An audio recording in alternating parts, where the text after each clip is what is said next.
The less people tolerated us, the more we withdrew from society, from life itself.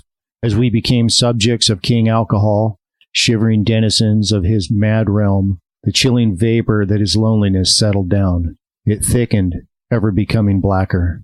Some of us sought out sordid places, hoping to find understanding companionship and approval. Momentarily we did. Then would come oblivion and the awful awakening to face the hideous Four Horsemen. Terror, bewilderment, frustration, and despair. Welcome to episode 7 of Two Drunks with a Mic, the podcast where we share our past so that others might have a future. It might be a reasonable assumption that in most cases, when the imagery of Four Horsemen is conjured, the mind may jump back to the Sunday school lessons of one's youth. The Apostle John's writings in the book of Revelation are no doubt some of the most thought-provoking in literature. Scholars and laymen alike are usually pretty keen on the idea of throwing their particular interpretation of these writings into the ring during any discussion involving eschatology. But the Four Horsemen I mentioned a minute ago aren't these. The short passage I read is obviously not from the 66th book of the Bible. Rather, this excerpt is from chapter 11 of the big book of Alcoholics Anonymous.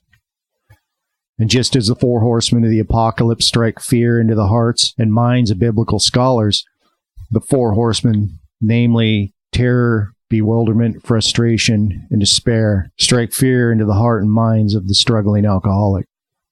But at what point does an alcoholic come and say, I've identified these? Are there ways around them? Are there ways that we can, in our alcohol-soaked mind, can we rationalize and justify and rename these things and do our best to get away from them just to stay where we're at? Because, like it said, we've got King Alcohol, man. We like it. It's in our mind. It controls us.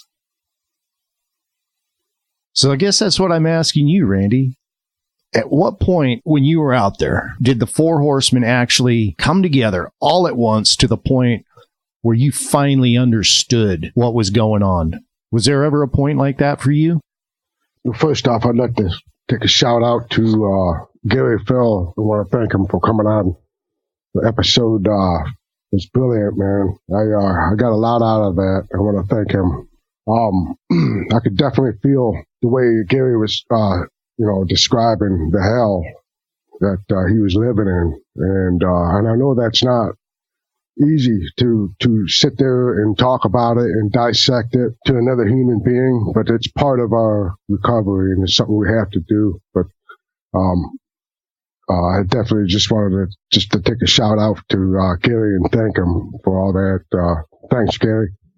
But to answer your question, Ian, I'll have to be honest, when you read that, I look at that as like four demons. And I experienced that when I tried to control my drinking and my drugging. Beginning of the career, it's one thing to hear from others that, hey, you need to maybe slow down on your whiskey, and you would hear those things along the years. And it wasn't until inside I admitted, all right, you know what, I do have a bit of a problem. I'm going to go ahead and try to just cut down. And it seemed like at that point, Ian, that's when I really felt this thing controlling me in another gear. But it was years after that I accepted that I was, an alcoholic, a drug addict. I was just going to accept that. And that's when I started experiencing that. Whether I was in the back of a police car or there were times I'd be drinking all night and the sun would be coming up, I would see that and I would feel the Four Horsemen coming. And it would hit me, man, like it was the fear of this coming to me and me having to face it. That's that fear, because you have those thoughts of what everybody was telling, or, you realize you didn't come home for dinner, the word sick about you. You just didn't even answer or give him any explanation. Once you come to that realization, oh, I did it again. And then right then and there, that's when the Four Horsemen, from my experience, that's how that felt, man. That frustration, that despair, the terror. Best way I couldn't, all of this is when you read that, the awful awakening to face the hideous Four Horsemen. That awakening is like a moment of clarity. I don't think a lot of people can understand this, and it's kind of hard to explain. You got to be really in the gates of hell to be able to experience this, and I don't wish this on anybody. And, it's that chilling vapor, the loneliness that settled down. That right there, it's one thing my health was deteriorating or in jail again or all that. That stuff, man, you just kind of move past that. But when you experience this, it's just something different. It just puts it's just so much fear that you just breaks you down, man. That's what took me down. When you say take you down, that's when I hear something like that. And man, I'm sitting here, thinking about experiences that I had, the progression, what I mean by the progression is that these Four Horsemen, which, are these feelings, these terror, bewilderment, frustration, and despair. These are emotional. These are feelings. These are, at their best, they make even a rational person, that may be experiencing these things in something they're going through with their life. Maybe they've lost a loved one in a car accident or something. And I could see that these four things could come up in a situation like that. And that's sad. But at that point, though, that particular person may be a non-addict, and they may have other faculties available to them and resources available to them, such as family and friends that can help them move through and understand what they're feeling is normal. It's part of grieving. It's just the way that we as human beings deal with things in our minds sometimes, or through these emotions. However, as an addict, we've lost a big part of our mind that allows us to rationally understand these things. And that, to me, is the very scary part, because we don't have, for a lot of people that find themselves in this situation, they find themselves alone. They don't have available to them friends. They don't have available to them anymore their families. Even though, like I mentioned, I think in Origins episode, that was an illusion in my mind. I thought that everybody was done with me. Done being different than just not present. Because when I did finally hit my bottom, and it took years and years and years, I found that they actually were there. And God was there. And all of these things that these Four Horsemen were telling me through various iterations of them showing up through my time out there. The devil, he's telling you, man, you're worthless. You're a worthless piece of crap. There's nobody, including God, who will have anything to do with you. That's the type of thing, I think, also that lends itself to this befuddlement, I guess, to use one word that they use in this. So it's a scary, scary thing, man. So when you're telling me, the least of which is all I end up in jail again. You're gonna have to deal with that. This is different than ending up in jail. Mm-hmm. Yeah, it is, man. This is, that's so true. It's one thing. People wouldn't put up with us anymore, and that's fine. We just moved on, But yeah, this is definitely, man, for whatever reason, it must be, at that point where, like I said, that you're fighting good and evil. You want to stop, man, and have a good life, and not want to miss out on what life has to offer you, and miss out on whatever gifts that you've been given, you might never realize what they are. That gets diminished, that gets crushed and tossed out, and, and then the flip side, you're sitting there and see, this is like a part where we're trying to control this thing, man. This right here is like, you want to surrender, but like, you're willing to surrender, but it's just not working, or, it's real nasty, I'm not good at explaining this, but I'm sure you could feel it through me that this is probably the one thing that made me raise my hand and say, I am done. We've said that many times, and you could put my brother on here and he'll tell you how many times I've said that because of what was happening to me. Every single time I would pick that drink up, Ian. It wasn't, I'd go 2 or 3 days without a drink.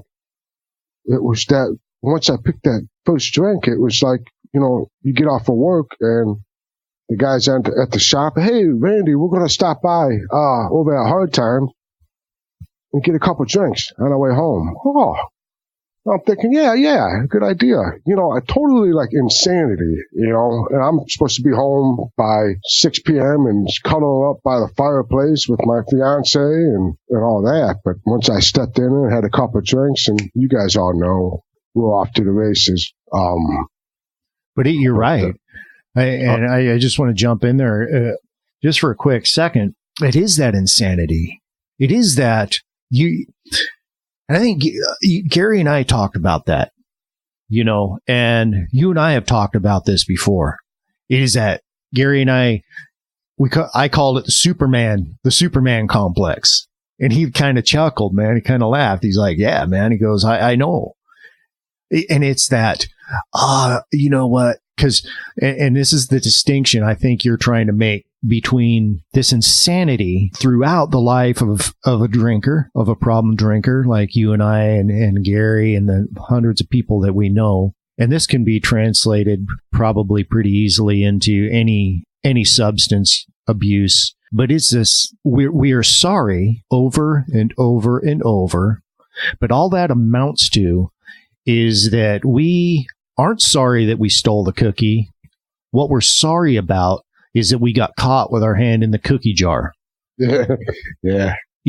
And so when we have those moments, we may be out running, 2 weeks, come to the point where we're starting to feel pretty sick, because we haven't been eating, we haven't been doing anything to take care of ourselves.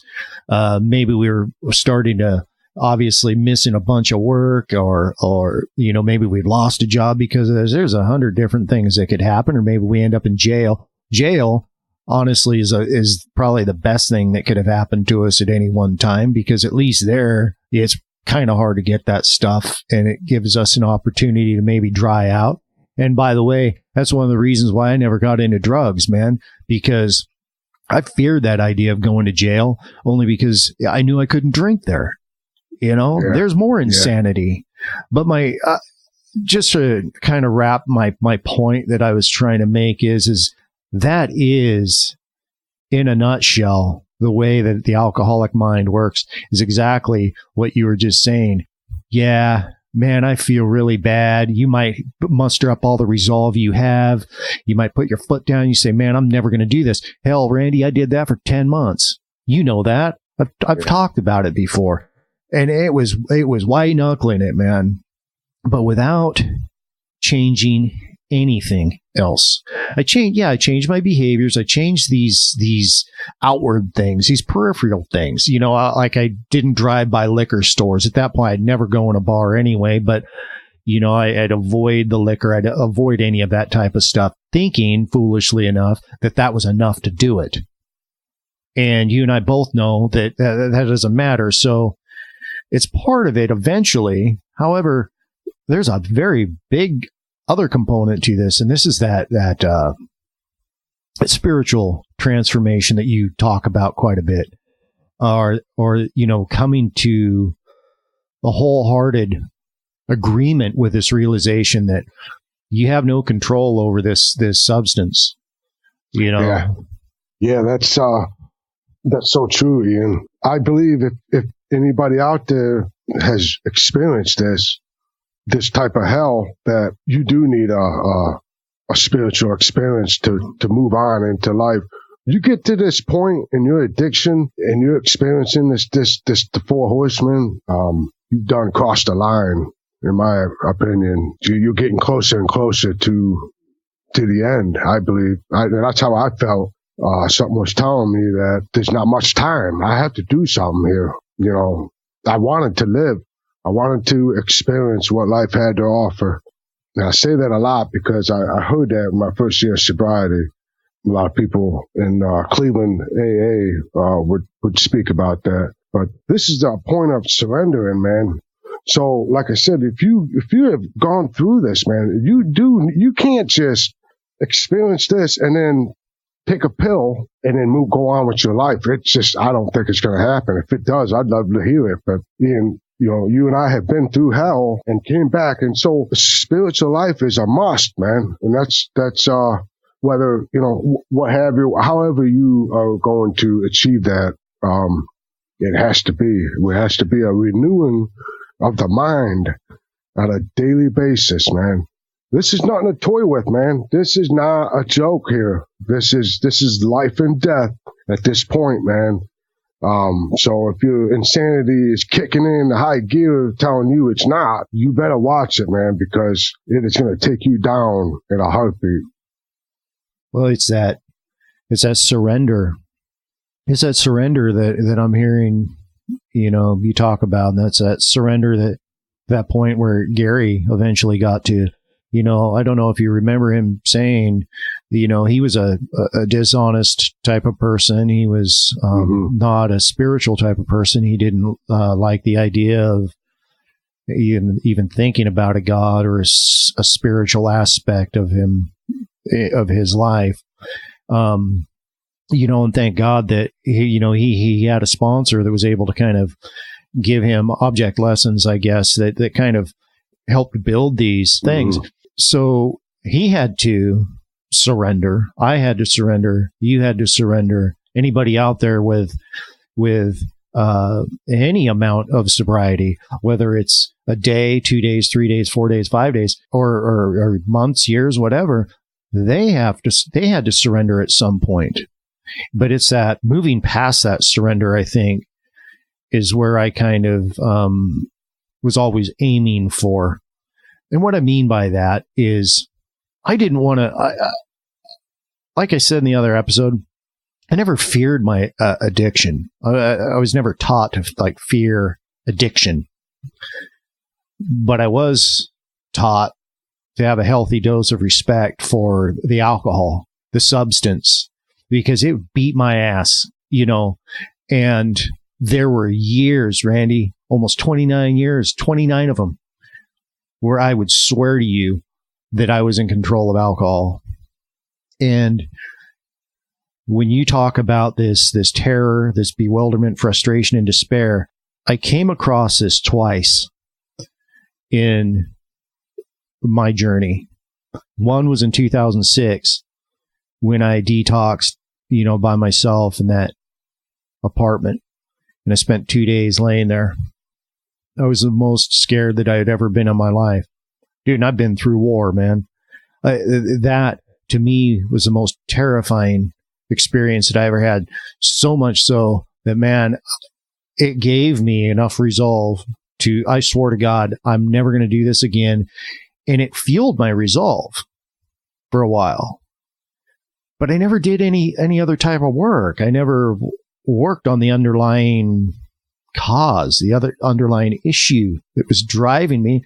So when I had that argument with that girl at work that day, and I was driving home, I'm like, screw it, man, I'm going to go get drunk. I didn't draw sober breath for 3 years after that, man. And then it was at the end of those 3 years that these dudes, these Four Horsemen, they came in guns blazing. Mm-hmm. And I'll be honest with you, Randy, it happened twice that day. I bought this bottle. It was a fifth of this cheap vodka. And I remember I couldn't believe that I bought it. it was beyond me. Why would I buy this? And at this point, I think I had been resting for 4 or 5 days. I hadn't really had anything to drink. That doesn't mean I was sober. It was just, I was less drunk, and I had so much alcohol in my system, man. It took a long time for me to really dry out, but that bewilderment. And then when I remember taking my first drink, and I'm shaking, man, because I didn't want to do it.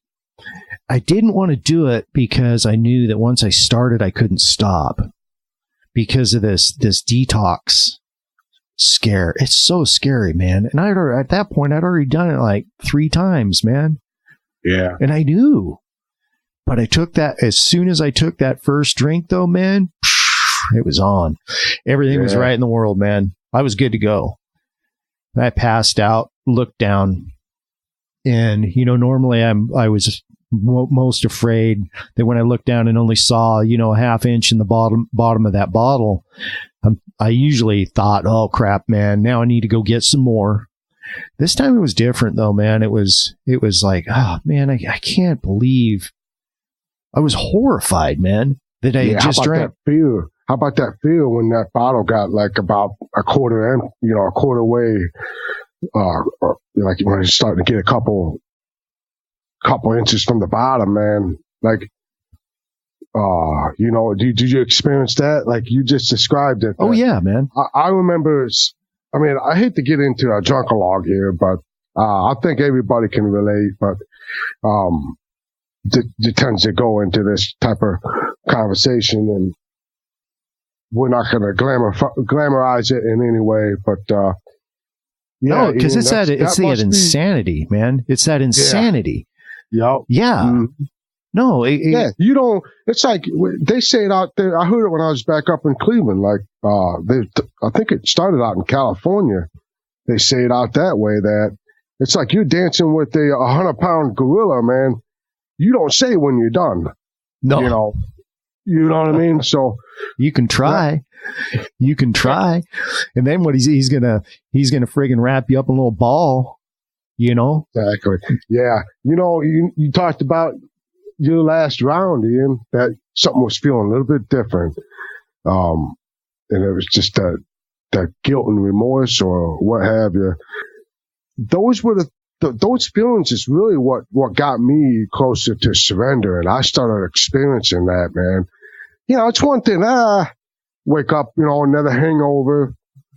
And let me tell you, man, I used to get these hangovers from hell.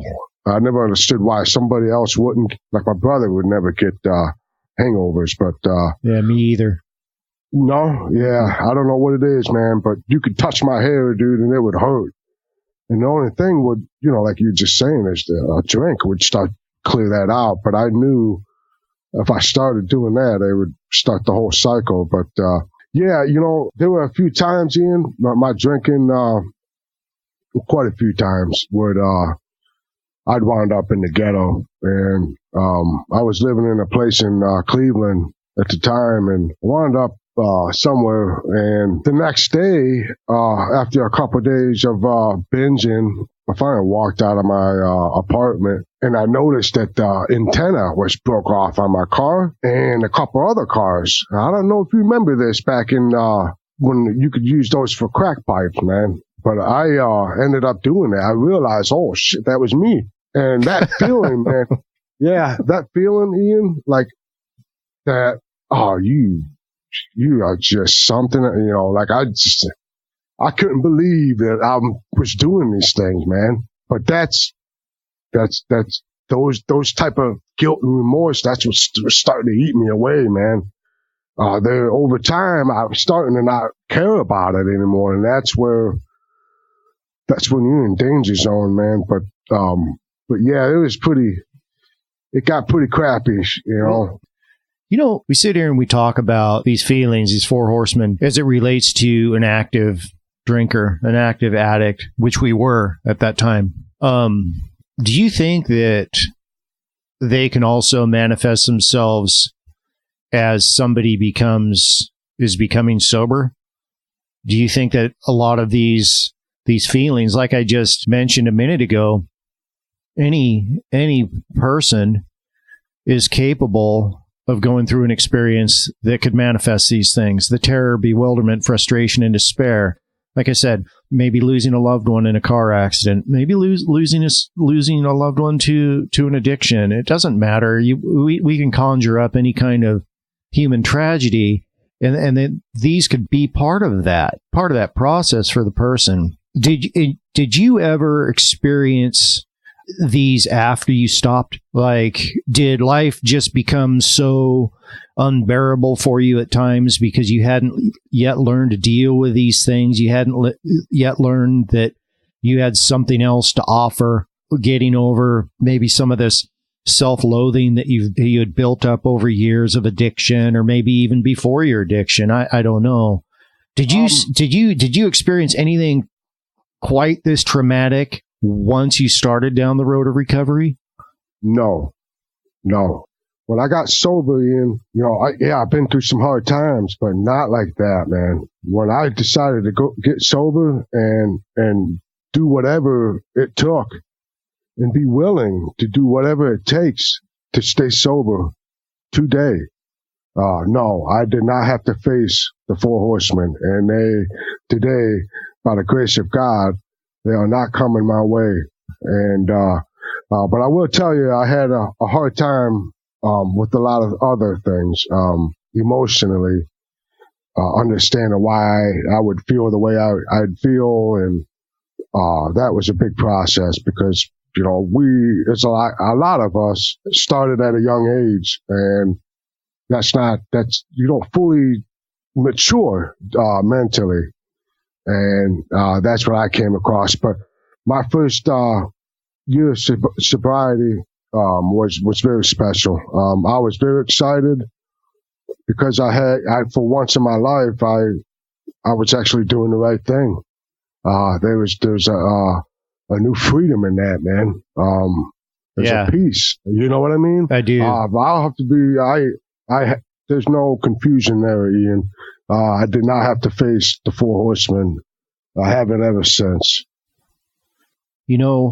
Since we started this project, I've been able to, I guess, get back to the root causes of things, to studying. And it's different than going to school.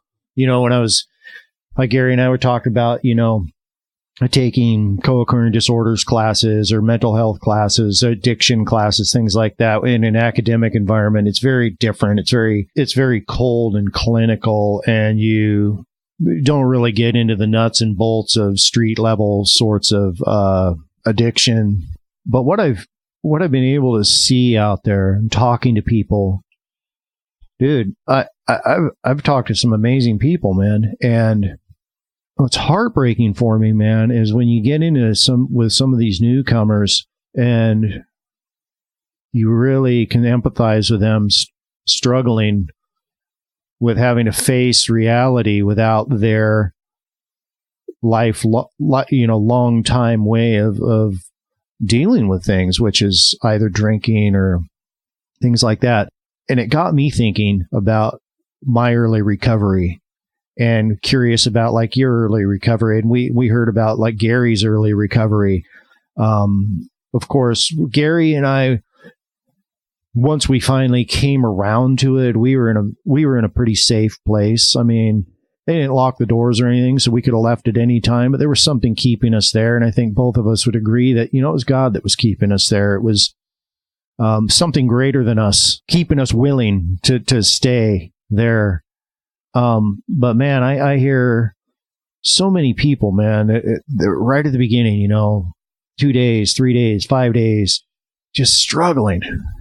And I hate to say it, but that's gonna happen. One of the mistakes that I see though, man, is that they almost feel like any positive change should be instant in their life, should be instant. Yeah. And I had it put to me this way one time, because I remember I'd feel that way sometimes. And I forget who it was. It might have been Steve Goralski or even one of my sponsors or something. He said, yeah, hey, think about how long you've been out there. how long you were out there destroying things, right? There you go. And then, so let's just take 10 years. Okay. Say you were out there for 10 years, tearing it up, destroying yourself, destroying everything around you. You know, why would you think that as good as you're doing after, say, 6 months of sobriety, or why would it make sense? Why would you even think that you could repair 10 years of destruction within 6 months? And in a lot of cases, it does. I'm not saying that it can't happen, but the physical stuff, the emotional stuff, that takes time, man. Yeah. You know, because a lot of people have lost their families, and there's no way they're going to get them back. So everybody's got a different story. Absolutely. You know, yeah. I was fortunate that I didn't have, not fortunate, but I was on my own, man. This time there was no dog, no kids, no wife. So, you know, and I remember coming across people that had all that weighing on them, man. And I feel for them that, that's, you know, I feel maybe it might be harder for them, Ian. It's more of a struggle because they got more pain. Yeah. You know what I mean? I do, man. And I completely agree with you, buddy. And on a certain level I can't relate to that. And like you said, you can't relate to that on a certain level, because everything that I lost during my time drinking, you know, my long time marriage at the time, things like that, I had designed what I was doing to lose them. That was my long-term goal. I didn't want to be in that marriage. I didn't want to be in those things. That was just a really bad way, poor way for me to think. And I admit that. I was a selfish, self-absorbed person. And in some respects, man, I still retain a lot of that type of thinking. But the one thing that has worked for me and continues to work for me is that being of service, being out there, giving back, giving to others. Even if I don't feel like I have anything to give, I give something, man. It doesn't matter. You know, it doesn't matter how worthless you may feel yourself to be. When you start getting into the remorse, and a lot of that type of stuff can really weigh you down. But I think you have to almost be thankful and remember that at this point, wherever you're at in your recovery, you're better off than you have been in a long, long time. Yes, I was just gonna say that, you know, when you first get back in, man, the insanity is just, you know, starting to. You know how long it takes for that to wear off, Ian. You know, you get some of these guys that come in and like we were just talking about, that they got way more wreckage, or what have you, that they're dealing with, man. But like you just said, hey, it's, you know, today's a lot. I mean, you know, it's not going to make it any better. You go sitting by that dumpster over there, it's going to make it a hell of a lot worse, man.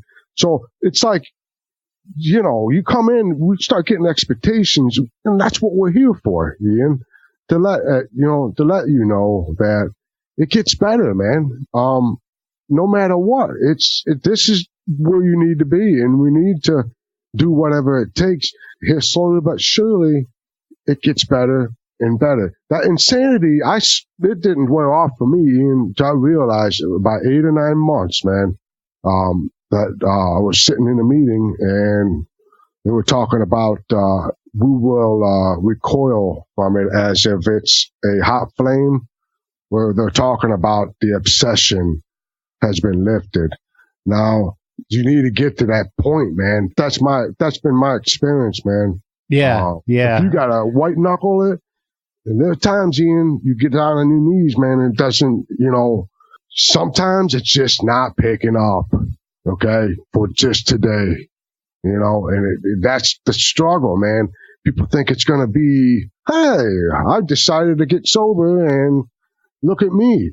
You know, man, there's a big road to that, but hey, you're alive, man, and you're well, and things you're going to get to experience, man, good things in life, you know. So, you know, I'll say this real quick. I got sober a year later. My sponsor wound up going out to Vegas. He's a salesman, and he was doing timeshares. But he left about 8 months into my recovery, and I got a new sponsor. And then the Union Hall called me. So anyhow, long story short, I'm in Vegas after a year of sobriety and going down Desert Inn with my sponsor, listening to Chicago, going to an AA meeting. That was beautiful to me, Ian. I thought that was miraculous. I mean, just things like that were happening, Ian, that I started realizing there's something working here, man. So it takes time, man. It takes time. And all of a sudden, you're not going to see things like that, Ian, in, first 3-4 months, Some people are different, man. Some people have a total 180, and then that's that, everybody's different. But until my mind got cleared up and people around me, I had to be around positive people that are talking that wisdom, man. And then I could start to understand that something, that God's running the show. Right. Yeah, the thing is, though, Randy, is that you're right. I mean, you may not see them. However, you always want to keep your eye and your heart open looking for them, because like Gary mentioned in one of those episodes, is he held on to the promises that he was told. He held on to those. Yeah, and Randy, you and I, maybe perhaps I'll just speak for myself to a greater extent. I've moved away from a lot of AA meetings, a lot of that type of stuff. I move away from it mostly because I moved out of Santa Barbara, and I'm up here in this town. But I got married and I got busy. Sure. However, I still serve, and I don't need to get into what my service model looks like or anything like that. Well, no, you don't need to feel, Ian, because of what decision you made, you've been given a beautiful life, man, and that's what you need to cherish. You don't need to be hiding in rooms. You know what I mean? But I'll let you just go ahead. Yeah, no, and I get that, but I don't want I start this episode out quoting AA, but like I said in the last episode about the that pill, I don't have a horse in either race, man. I don't care how you find your sobriety. Yeah, I don't care as long as you find it. But yes. my point of this is that Gary had to anchor himself to something. He had to, because he wasn't yet anchored to the spiritual aspect of things. He had to be taught that. And you heard him say that in that episode. He had to have his sponsor take him out and let a wave knock him around a few times in the surf. He had to get up and he had to show him that mustard seed. It was a tactile experience for Gary, and I remember interactions like that with a sponsor where I couldn't quite understand. I can't get it, man. I don't understand that. And then they'll say something like, well, it's like this, this, and this. Oh, okay. Well, that's it. Oh, I can do that. But, I really liked also something Gary mentioned that he always says at the end of those meetings that he chairs. He says, if you like the life that you have, don't change anything. And to put that into context for somebody that maybe hasn't listened to that episode yet, he's talking to a bunch of homeless people. He's talking to people that don't have homes. They don't have pocketfuls of money. They don't have what a lot of us take for granted. But the important part is, this is the real kicker, though, man. Speaking for Gary and myself, I can say this with all confidence. We've been there exactly where those people have been sitting. We've both been on homeless lines. We've both been flat broke, and we both ran out of hope. So, yet here we are. Yeah. We clung to something, and something clung to, and Gary, I think, may feel the same way. looking at it in hindsight now, I don't want to speak for him, but I know for me, man, to me, it was all God that kept me there. Yeah. Well, yeah, so true, Ian. There's some things you're not going to understand. There's a lot that we're not going to understand why we've been given this, freedom, this gift of sobriety, and others didn't. Yeah. And I don't know why. It's almost like if you start there and start trying to figure that out, man, it's going to take you down a rabbit hole or something, man. Like it's just, that always, that I struggled with that, man. Yeah. I did. Randy, I want to read something, man, as we wrap up here. And like I mentioned a minute ago, man, I've been doing a lot of reading. I've been doing a lot of interaction with people. And I came across something on Facebook, of all things. And there's a guy that is a friend of a friend of a friend of a friend of a friend, how that old Facebook things works. And I noticed that one of my friends had posted or had liked something that this guy posted. And it was a book. And this guy, I'll get to him in a second. He'd written this book, and the title of this book, as soon as I saw this, man, I'm like, I got to read this book. It's called The Taste of Cigarettes, Memoirs of a Heroin Addict. And his name is John Vreeland. And dude, I don't know if I know I've mentioned it to you, Randy, and I don't know if you've had a chance to look at that link that I sent you, but I would recommend anybody that I would recommend this book to anybody. Now, I will say this. The subject matter and the language is well above PG. Okay? There's some subject matter in here. It's raw. It's real raw. But I'm telling you what, man, it's a great book. No kidding, man. It's a really good book. Why don't you put that link up on the website, man? Yeah, I'm going to put it in the show notes of this. But I want to read to you an excerpt of this because I didn't know a lot about heroin addicts. Mm-hmm. When you and I talk about it, and Gary even said it, and he agrees with it. An addict is an addict. And you and I have talked about our run-ins with opioids and things like that, and how we could easily see ourselves going down that rabbit hole. But where does it take you? Dude, I want to read this excerpt because I feel that what John Vreeland is saying here is, in my opinion anyway, the junkie's equivalent to the Four Horsemen, or how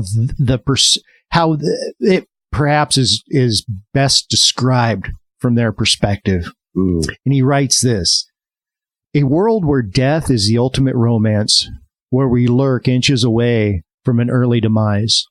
We junkies share the illusion that we are chic, sexy, and cool. But really, we live in a world where we manipulate the people we love most in our life, all for the smallest, most pathetic fix, so our skin doesn't feel like tinfoil, and our bones don't pop through our metal skin from fits of dire restlessness. Our muscles, toenails, soul, eyelids, and eyebrows hurt like nothing else in the world. Anyone who was once your friend, lover, or even a family member is now gone. Some only temporarily, some forever, some from death, but mostly from the junkie being exiled. And this is where Zoe and I lurk, a mean and dirty hell, a hell that, no matter the situation, it can be good or bad, a celebration or a time to mourn. The answer is always to go shoot into our throbbing, tracked-up jugulars a turkey baster full of the strongest heroin we junkies can find, so our heads are buried in the deepest, most hopeless nod the hype can ever wish for. And this is the paradox. The initial pain may temporarily vanish, but the junkie has now created more pain than had originally existed. The junkie is sensitive, impulsive, hopeless.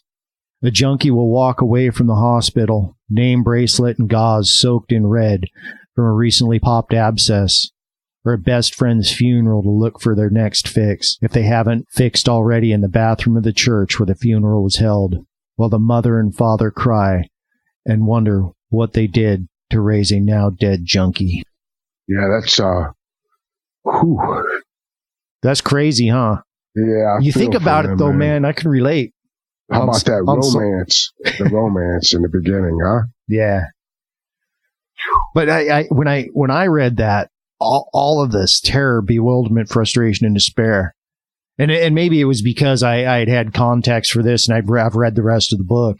Which, by the way, if John happens to be listening to this, I promised him a review on Goodreads, and I'll get over there and do that, and some other stuff. And I'd ask anybody that does take the time to read it to do that. And he's a poet and he's a writer. That's what he does for a living. But just the imagery of that, man, is to me is amazing, and it's scary. My first thought was, man, to recover from that, man. Do you know what I'm saying? Yeah. Man? To go through all that, my hat's off. And he did, and he's recovered. And how long has he been clean? I don't know. I've only chatted with him a couple times. Did you? Yeah. Yeah, that was something else, man. And you know what? I probably did know. I didn't. I'm not going to guess at it. It's a while. It's been a while. In that romance, I'll bring that up again. Opioids will definitely make you feel more so that everything's okay. Right. Everything is great. It's just right. Okay, now, it would take us a while to get that vibe from alcohol or whatnot. But when I experienced, after my surgery, and then, we talked about it before. Yeah, that's just yeah, Ian, I feel for any junkie out there fighting this thing, man. I really, my heart goes out to them, man. This epidemic, Ian, and there's hardly anybody that hasn't suffered from it, whether a loved one or somebody, a good friend, and this thing's gotten out of control, man. It's hard to understand why we can't get a grip on this, man. Yeah, well, I think we can get a grip, but it takes something outside of us to get that grip. Mm-hmm. But Randy, I think I want to just wrap up by saying this, and I've said it over and over, and I know you've said it, man, is that if somebody's out there and they're struggling, man, regardless of how low you feel or regardless of how insignificant you might think that you are in this world, that's a lie, because everybody matters to somebody, and you can get out and you can stay out. And I know I've said that before, and I've said it's because it's our experience that's the case. So now that Randy's here, now I can really say it's our experience, and he's going to tell you the same thing. So I would just leave it at that. Don't give up, man. Don't sit there and feel, I got 10 days in. Dude, 10 days? That's longer than I ever made it for the majority of the times that I tried to stop. 10 days you're on your way, man. Well on your way. Well on your way. Even a day. I mean, even that first thing, Well, if you got 10 days, Satan's all over you, man. He's waiting. Yeah. He's on you, man. Dude, that comes to that spiritual battle, man, where, you know what? He's out there doing push-ups, man. He wants nothing more than for you to pick up and ruin your life. And, like I said before, man, if there's something out there greater than you that wants to destroy you, there's something greater than you out that can save you, and get on that bandwagon. Yeah. Amen. All right, brother. All right. Thanks, Ian, for your time, and glad to be a part of it. And all right, brother. Thanks, man.